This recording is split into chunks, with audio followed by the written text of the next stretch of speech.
तो best player कौन है इंडियन क्रिकेट टीम में? सामने बैठा है, इसमें कोई सवाल ही नहीं। सर्जियो अग्युएरो ने गोल मारना शुरू कर दिया और मेसी अपना काम कर रहा है। तो स्पेन गई ताता थैया और उसके बाद जर्मनी गई कहीं और। लेकिन मिस्टर पंडित, उम्र के साथ साथ आत्मविश्वास आपका बड़ा है, लेकिन अर्जेंटीना आगे बढ़ने नहीं वाली है और मेसी वर्ल्ड कप जीतने नहीं वाला है। विराट कोहली ऑब्वियसली फिट है, बहुत आगे पीछे तेज भागता है, बट गोल नहीं कर पाता है। स्किल बहुत है बट फिनिश नहीं है। 1966 में पहली दफ़ा इंग्लैंड ने मेज़बान किया वर्ल्ड कप का और पहली दफ़ा जीते। आप किसी को मालूम नहीं होगा कि उसमें एक गुजराती शॉप ओनर का बहुत ही महत्वपूर्ण रोल था। Rohit Sharma is a horrible soccer player. He's a big fan. वो बस पास देके वही खड़ा रहता है, वो सारा टाइम ऑफ साइड रहता है।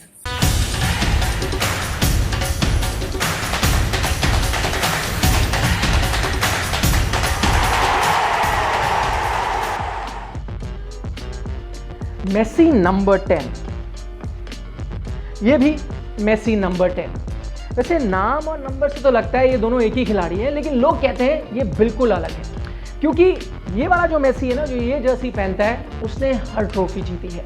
लेकिन जो ये मेसी है ना, इस जर्सी वाला, ये अभी तक ज़्यादा ट्रॉफीज़ नहीं जीत पाया है। तो क्या इस वर्ल्ड कप के बाद ये वाला मेसी भी उस ट्रॉफी को अपने हाथ में पकड़ पाएगा? यही चीज हम डिस्कस करेंगे हमारे पहले एपिसोड में। स्वागत है आपका स्पोर्ट्स स्क्रीन में, brought to you by Motul lubricants, और मैं हूं निखिल नास। क्या हुआ यश, कैमरा क्यों ऑफ कर दिया यार? क्या यार निखिल, पहला एपिसोड है, नया शो है, कोई स्टार को तो लाते हैं। ले आएंगे यार स्टार को भी, पहले कैमरा तो ऑन कर दे। That's better. लेकिन ये स्टार्स ये सब मुंबई में नहीं रहते सब? तो क्या हो गया, बॉम्बे चलते हैं? बॉम्बे? ठीक है, फिर चलते हैं बॉम्बे। स्टार्स हमारे साथ हैं, mister star and mister sports, Anant and Arjun. आपने इन्हें अक्सर देखा होगा स्टार स्पोर्ट्स पर, फुटबॉल की आवाज़ है ये, एंकर भी हैं और कमेंटेटर्स भी। लेकिन आज हम बात कर रहे हैं, इस सेक्शन को हम कहते हैं ग्लव्स ऑफ, और आज का हमारा जो सब्जेक्ट है वो है लियोनेल मेसी के ऊपर। बात हम ये कर रहे हैं ये कि क्या लियोनेल मेसी अपने करियर में कभी भी वर्ल्ड कप जीत पाएंगे? आपका क्या स्टैंड है? मैं शुरू करूँ जी? बड़े पहले। हाँ बड़े, अच्छा सफ़ेद बाल दिख रहे हैं यहाँ पे। देखो जी, मेरे हिसाब से ये जो वर्ल्ड कप है अर्जेंटीना का होने वाला है। और सिंपल सी बात है, अगर आप विश्व की 4 या 5 टॉप टीम्स की बात करें तो उनमें सिर्फ 19-20 का फ़र्क होता है, उससे ज़्यादा कोई फ़र्क होता नहीं अगर आप वर्ल्ड कप में बात करें। इस सीज़न अगर आप अर्जेंटीना का ड्रॉ देखें, the draw is the most important thing. Argentina, मैं कह रहा हूँ, अपने ग्रुप से विनर निकलेगा। उसके बाद जो उनका प्री क्वार्टर फाइनल है, they'll be facing either Australia और another team, so that's a win win situation. Then in the quarter finals आप खेलोगे स्पेन के खिलाफ। On a different day 4 days back निकल, अगर आप मेरे से बात करते तो मैं कहता कि शायद स्पेन यहाँ पे बाजी मारने वाला था, लेकिन अब जो उनके कोच को सैक कर दिया है, वो भी वर्ल्ड कप से 2 दिन पहले। और जब टीम से कोच हिल जाता है ना, तो पूरी टीम हिल जाती है। फुटबॉल में हम ये सब जानते हैं, फुटबॉल क्रिकेट में बहुत फर्क है। तो अगर क्वार्टर फाइनल अर्जेंटीना वहाँ जीतता है, सेमीफाइनल में उनका मुकाबला होने वाला है जर्मनी के साथ। सर, जर्मनी के साथ, अगर जर्मनी के खिलाफ, मेरे को लग रहा है जर्मनी, सब लोग कह रहे हैं जर्मनी बहुत मुश्किल टीम है, लेकिन जर्मनी के पास इस बारी स्ट्राइकर है ही नहीं। They are saying they are putting all their faith in a 22-year-old by the name of Timo Werner. So when you don't have a goal scorer in your team, I don't see how you're going to go all the way. Okay, तो final में आप कुछ नहीं कह सकते यार। Final में अगर ब्राजील के सामने आ गई तो मेसी तो मुझे लग रहा है कुछ ना कुछ कर देगा। हाँ, आनंद। और मैं वहीं से बात शुरू करूंगा, क्योंकि फाइनल्स में ही प्रॉब्लम आती है अर्जेंटीना की। अगर हम वहां तक बात करें अर्जेंटीना के पहुंचने की, पहली बात तो मुझे लगता नहीं कि अर्जेंटीना वहां पे पहुंच पाएगी, which means to answer your question, Messi is lifetime में वर्ल्ड कप नहीं जीतने वाले। ग्रुप डी की अगर हम बात करें, जिसकी बात अर्जुन ने की, जिसमें जो 4 नाम उन्होंने बताया, क्रोएशिया और आइसलैंड की बात की, नाइजीरिया की बात की, ये ग्रुप डी है। Group D group of death है। बोलने के लिए होता है, बोलने के लिए होगा, पर एक्चुअली है इस बार, क्योंकि अगर अर्जेंटीना ग्रुप ऑन फॉर्म अगर आप देखें तो अर्जेंटीना जिस तरीके के फॉर्म में आ रही है इस वर्ल्ड कप में, उनको समस्या आ सकती है कि वो ग्रुप डी से आगे निकल पाते हैं। और किससे खेलते हैं? आपने कहा स्पेन से खेलेंगे अगर वो ग्रुप टॉप करेंगे क्वार्टर फाइनल्स में आगे, राउंड ऑफ 16 के बाद। तो मेरे हिसाब से स्पेन जो है वहीं पे उन्हें एक और पॉइंट यहाँ पे डालना चाहता हूँ कि इस बार अक्सर हम लोग मेसी की बात करते हैं, and in big tournaments Messi पे ही पूरा दारोमदार होता है कि वहाँ पे स्कोरिंग वोरिंग करें। लेकिन इस बारी सर्जियो अग्युएरो, जो कि अक्सर आपको वर्ल्ड कप या बिग टूर्नामेंट्स में he comes across as jaded, he comes across as tired after a full season. This time around Sergio Aguero is coming into the World Cup on the back of an injury. मतलब पिछले 4-5 महीने से वो ज़्यादा football खेली नहीं है, fresh है वो बंदा, और अगर सर्जियो अगुएरो ने गोल मारना शुरू कर दिया और मेसी अपना काम कर रहा है तो स्पेन गई ताता थैया और उसके बाद जर्मनी गई कहीं और। लेकिन बात गोल दागने की नहीं है, वो कोई समस्या नहीं हुई। आगे आप देखेंगे तो अर्जेंटीना के पास प्रॉब्लम ऑफ प्लेंटी है, लेकिन पीछे क्या है? पीछे आप देखिए तो उनके पास रेगुलर गोलकीपर इंजर हो गए, विली कैबलेरो चेल्सी की बेंच पे ज़्यादा दिखे और चेल्सी की 11 में कम। अगर आगे डिफेंस में देखें तो चलिए ओटामेंडी ज़रूर है, लेकिन फाजियो अनप्रूवन है इस फॉर्मेट में। आई डोंट रियली थिंक कि उनके पास उस तरह का डिफेंस है जो कि 2014 के विश्व कप में था कि अगर हिगुआइन वो चांस कन्वर्ट कर देते तो वो 1-0 की लीड पे बरकरार रह पाते। तो मेरे हिसाब से मिस्टर पंडित, उम्र के साथ साथ आत्मविश्वास आपका बड़ा है, लेकिन अर्जेंटीना आगे बढ़ने नहीं वाली है और मेसी वर्ल्ड कप जीतने नहीं वाला। चलिए, यही तो फुटबॉल का मज़ा है कि अलग अलग आपकी राय हो सकती है और इसके बारे में हम ढेर सारी बातें भी कर सकते हैं, लेकिन एक बात तय है कि चाहे वो वर्ल्ड कप जीते या नहीं, वो सुपरस्टार फुटबॉल के हमेशा रहेंगे, लियोनेल मेसी। वैसे सुपरस्टार से याद आया अर्जुन, हम यहाँ आए थे सुपरस्टार्स को देखने, मुंबई में नहीं है कोई सुपरस्टार? मैं खड़ा तो हूँ यहाँ पे। नहीं, आप तो आपके अलावा। स्टार स्पोर्ट्स है। अच्छा, स्टार स्पोर्ट्स है। वैसे निखिल, देखा जाए तो वहाँ पे ना युवराज सिंह चल रहे हैं भाई साहब। युवराज क्या है? वो तो रहे युवराज यार।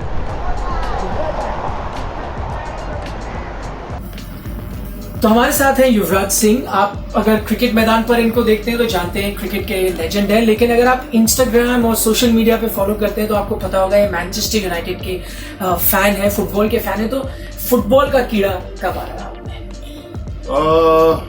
फुटबॉल का कीड़ा तो छोटे होते खेलता भी था, लेकिन आई थिंक जब से होश संभाली है तो वर्ल्ड कप की बहुत हिस्ट्री है। कुछ याद है पहला मैच आपको, या कुछ पहली मेमोरी क्या है फुटबॉल की, टीवी पे या I think I remember France winning on penalties when Zinedine Zidane was red carded after giving a headbutt. So that was my first memory of actually watching that, or remembering a World Cup. तो हम पता लगाते हैं कि UV कितने बड़े United के fan है। छोटी सी क्विज है, let's see how many answers you can get right. Total titles, English titles जो है लीग के टाइटल, प्रीमियर लीग से पहले भी मैनचेस्टर यूनाइटेड में कितने थे? 20. करेक्ट, इजी था। मैच विनर किसने स्कोर किया 1999 चैंपियंस लीग फाइनल, जो बड़ा एक्साइटिंग मैच था। Ole Gunnar Solskjaer. सब्स्टिट्यूट आए, बिल्कुल सही कहा आपने, सब्स्टिट्यूट आए थे। एलेक्स फर्गुसन सबसे मशहूर कोच हैं।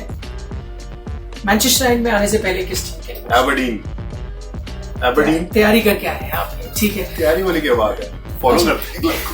लीडिंग गोल स्कोरर सबको पता है यूनाइटेड के वेन रूनी है, लेकिन आपको बताना है सेकंड लीडिंग कौन है, किसका रिकॉर्ड? सर बॉबी चार्ल्टन का रिकॉर्ड तोड़ा। Absolutely correct. Okay, second last question. Manchester United के लिए खेलने वाले सबसे पहले जर्मन नेशनल कौन थे? Schweinsteiger. फैन थे आप उनके?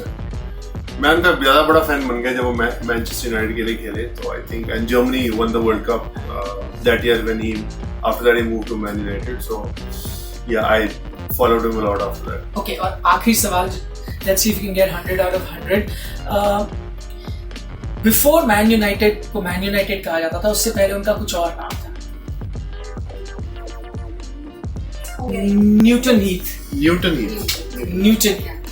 इतना नहीं पता, उससे तो पैदा भी नहीं हुआ होगा। बिल्कुल, लेकिन very good, you pass the Manchester United test. लेकिन इंडियन टीम हमने देखा है अक्सर फुटबॉल खेलती है, मैच खेलने से पहले वार्म अप करती है। तो बेस्ट प्लेयर कौन है इंडियन क्रिकेट टीम फुटबॉल? सामने बैठा है, इसमें कोई सवाल ही नहीं। वो गोल आप हमें नरेट करेंगे। कौन सा जिसमें मैंने विराट के चैरिटी मैच में किया था, वो एक्चुअली मेरी गोलकीपर ने टांग पकड़ ली, but I think my awareness was fantastic. मैं बिल्कुल गोली के पीछे खड़ा था, ये सोचकर कि गोली छोड़ेगा मैं गोल कर दूंगा, which doesn't happen in professional football games, but I was lucky at the right time I wanted to kick the ball, तो गोली ने मेरी टांग पकड़ ली, तो मैंने फिर इतनी अच्छी अवेयरनेस थी मेरी, मैं नी से गोल कर दिया। इसलिए आप बेस्ट प्लेयर हैं। No, I won't say I'm the in the older lot. I would say I'm the best player. Mahi is a very good soccer player. और यंगर लॉट में विराट कोहली obviously fit है, बहुत आगे पीछे तेज भागता है, but गोल नहीं कर पाता है। स्किल बहुत है, but फिनिश नहीं है। So I think he has to work on that. अच्छा, और वर्स्ट प्लेयर कौन है जो सोचता है कि मैं बहुत अच्छा प्लेयर हूँ लेकिन है नहीं? बड़े हैं, एक नहीं बड़े हैं। हमारी पंजाब टीम में एक मनन वोरा है, वो बहुत ही खराब प्लेयर है फुटबॉल के। उनको पूरी टीम ने बोला है कि you should stick to cricket. हमारी इंडियन टीम में जसप्रीत बुमराह को तो फुटबॉल नहीं खेलनी चाहिए, और I think Hardik is really bad. Hardik has to improve his skills in football. Umesh is a very good player. और कौन है फास्ट बॉलर, और कौन है? Bhuvi is a safe defender. Bhuvi is actually a very good defender. Shami है पास. Shami है. Rohit Sharma is a horrible soccer player. He's a big fan. वो बस पास देके वही खड़ा रहता है. वो सारा टाइम ऑफ साइड रहता है. एंड आशीष नेहरा जब भी फुटबॉल खेलता है उसे कोई इंजरी होती तो उसे फुटबॉल नहीं खेलनी. तो मैं इसी से अगली चीज ये पूछा रहा था कि इंडियन टीम फुटबॉल क्यों खेलती है, कई इंजरी होती है. आपको भी एक बार शायद इंजरी. मेरे को बहुत बार हुई है, बट फुटबॉल में मजा 24 के 2014 में मेरे को मतलब काफी बार इंजरी है. मेरे को एक्चुअली वर्स्ट इंजरी खो-खो से हुई है. फुटबॉल से होती तो इतना गम नहीं होता. सो yeah I could recall Zaheer Khan एक और फुटबॉलर है जो पास देके वहीं खड़े रहते हैं, जहाँ हिलते नहीं है. मेरे पास बहुत लंबी लिस्ट है. ओके, आखिरी दो सवाल. वर्ल्ड कप है, आपको क्या लगता है कौन सी टीम जीत सकती है? I think obviously I wanted Brazil to win in the past few World Cup, but this year I want to support France because two very good players, Anthony Martial and Pogba, play for Man United. And they're playing for France. So France is quite a strong team this year. So hopefully France makes it to the final. Okay, will you be going to watch a match? कोई ticket ही नहीं देता भाई. No, but I think I don't know. Given opportunity, given some tickets, I might travel. Okay, अगर कोई fans I give so many tickets to people. Cricket match. Please somebody give me a ticket.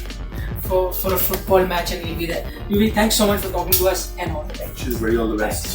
तो अनंत और अर्जुन मेरे साथ हैं. हम आपके पास आ रहे हैं सीधा मुंबई से, और अब हम बात करेंगे कि ये वर्ल्ड कप कौन जीतेगा. सबसे पहले मैं आनंद से शुरुआत करूंगा क्योंकि अर्जुन आर्सेनल फैन है, उनको पता नहीं है कौन जीत सकता है. आदत नहीं है. आप बताएं. तो चेल्सी ने क्या जीता? Let me recover from that. Now. हाँ, तो वर्ल्ड कप के फेवरेट्स पूछ रहे हैं मुझसे. आई थिंक सबसे पहले और शायद पहला और आखिरी नाम एक ही नाम लूंगा, और वो है France. Young squad. Yes. Euro 2016 में जिस तरह का परफॉर्मेंस उनसे देखा, I think everybody thought they going to win it, but नहीं. अनरियलाइज्ड पोटेंशियल है, लेकिन एक ऐसा स्क्वाड है जो जिस स्क्वाड में जो लोग नहीं आ पाए वो भी कुछ कंट्रीज़ की 11 फॉर्म कर सकते हैं. उस तरह की मजबूती, उस तरह का आत्मविश्वास, उस तरह का फ्लेयर बहुत कम देखा गया है कलेक्टिवली एक स्क्वाड में. और the fact that they been playing together for some time will help them a lot, and I think their group will favour them as well, and I think they should win it this time. They should realize their potential. Arjun. Brother Tyagi, I completely disagree with you. And I'll tell you why. No, see, France is a very talented side, no doubt about that. I think it's the most expensive squad in the world. Yeah, like but a French side has so many egos in that side. They never get along. In fact, whenever you talk about the France of old or you talk about the France of now, उनके पास problems of the field बहुत ज़्यादा होती हैं, और जिस team के पास of the field ज़्यादा problems होती हैं वो कभी फील्ड पे ज़्यादा परफॉर्म नहीं कर पाती. इसीलिए मैं कहूँगा वही टीम जीतेगी जो हर बारी जीतते आई है. 5 बारी जीत चुकी है, वो है ब्राज़ील. 6ठा उनका टाइटल होने वाला है इस बारी वर्ल्ड कप में, प्योरली बिकॉज अगर आप जहाँ पे भी देखिए there is a fluidity in the way they are playing. आगे सिर्फ नीमार पे वो निर्भर नहीं करते हैं. नीमार के अलावा एक कुटिन्यो है, एक फिर्मिनियो है, पीछे आपके पास आपके डिफेंडर्स हैं और आपके मार्सेलो है. हर जगह से आपकी ये टीम बहुत ही सॉलिड लग रही है, एक राउंडेड टीम लग रही है. और इस बार जो आपकी दूसरी सारी टीम्स हैं वर्ल्ड कप में, फ्रांस को इंक्लूड करें, इतनी स्ट्रॉन्ग लग नहीं रही है. हर टीम में कहीं ना कहीं आप कहोगे थोड़े गेपिंग होल्स हैं. अच्छा ठीक है, आपने इजी ऑप्शन लिया, फेवरेट को पिक किया, ब्राज़ील जीत. गो आर्सेनल. बहुत बहुत शुक्रिया हमसे बात करने के लिए. बहुत मज़ा आ रहा है आपके साथ, अर्जुन के साथ. होपफुली हम इनको वापस लेके आएंगे पूरे वर्ल्ड कप के दौरान. लेकिन उन्होंने प्रेडिक्शन की, अब हम चलते हैं एक्सपर्ट के पास जिसका काम है प्रेडिक्शन करना. सुनते हैं वो क्या कह रहे हैं. 2018 फुटबॉल वर्ल्ड कप कौन जीतेगा, अगर हमें देखना है, जानना है तो हिस्ट्री में जाके देखना पड़ेगा कि वो कौन से साल है जहाँ पर महान सुपरस्टार स्पोर्ट्स पीपल बॉर्न हुए हैं. 1981 ऐसा एक साल था जब MS धोनी जो वर्ल्ड कप विनिंग कैप्टन है वो पैदा हुए थे, और उसी टाइम में इकर कैसियास जो स्पेन का जो कैप्टन है उनका जन्म हुआ था. उसके बाद 1983 एक इंपॉर्टेंट ईयर है जब द जर्मन कैप्टन जो है उनका जन्म हुआ था। तो अगर हमें ये पता करना है कि 2018 फुटबॉल कौन जीतेगा, तो we'll have to look at वो कौन सा साल है जहाँ पर बड़े बड़े सुपरस्टार्स पैदा हुए हैं। That is the year is 1986 and 87, क्योंकि नोवाक जोकोविच हो या राफेल नडाल हो या उसेन बोल्ट हो, Sebastian Vettel, all of them are born in those years, and including our Rohit Sharma and David Warner. So if you look at those countries whose captains are born in the years 1986-87 are Uruguay, Germany, Spain, Argentina and France. Mind you, इनमें से ये 5 countries में से कोई एक country जीतने वाला world cup. इसका मतलब क्या है? Brazil, I am sorry all my friends Brazil fans, Brazil is not going to win this world cup. So Uruguay, Germany, Spain, Argentina, France. Uruguay, okay, it's a dark horse. Mind you, they're a very strong team and I'm giving them a very good chance. Germany cannot win simply because Joachim Löw doesn't have it in him to win twice in a row. And if you're going to talk about Spain, they did a very stupid thing by changing their coach, so no chance to them at all. So only we are left with 2 teams, okay, that is Argentina and France. These are the 2 superstar teams, and I'm telling you what, one of these 2 teams is going to win the Football World Cup. I'm sure about it. Uruguay, of course, is the dark horses.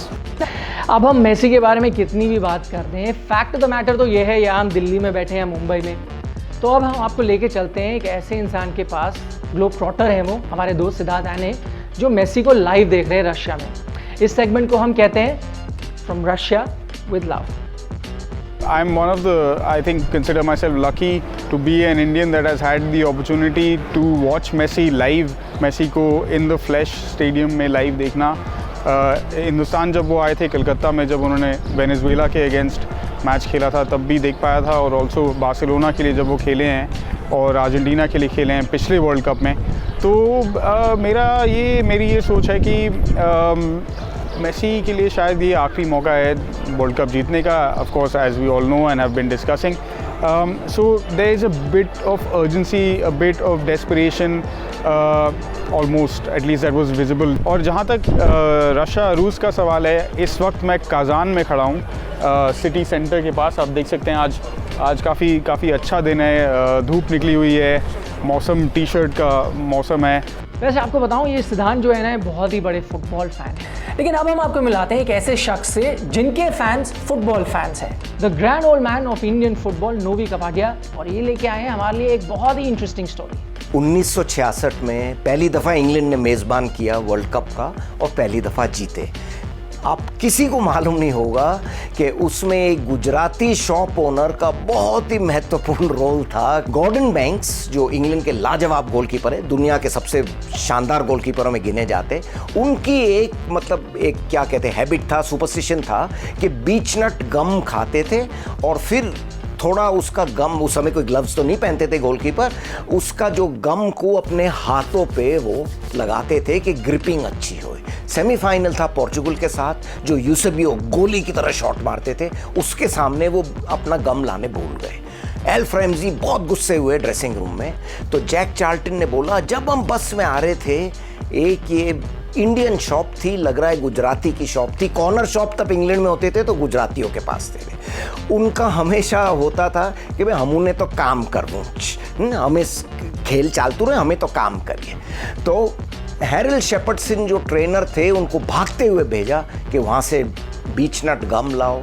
भागते हुए आए, जैसे Gordon banks अंदर जा रहे थे stadium में, उसने गम पकड़ा दिया, गॉर्डन बैंक्स ने खाया और कम से कम 10 शॉट रोके यूसेबियो। पूरी इंग्लैंड टीम ने जाके उनको धन्यवाद किया कि थैंक यू, आपने दुकान खुली रखी, इसीलिए हम विश्व कप जीते। चलिए, डायरेक्टली नहीं, इनडायरेक्टली ही सही, किसी इंडियन ने कम से कम फुटबॉल वर्ल्ड कप जीतने में एक इतना इंपॉर्टेंट रोल तो निभाया। अगर आपको हमारा एपिसोड पसंद आया तो लाइक करें, सब्सक्राइब करें, शेयर भी करें। वैसे भी जो फुटबॉल से करे प्यार, वो स्पोर्ट्स स्क्रीन से कैसे करें इनका।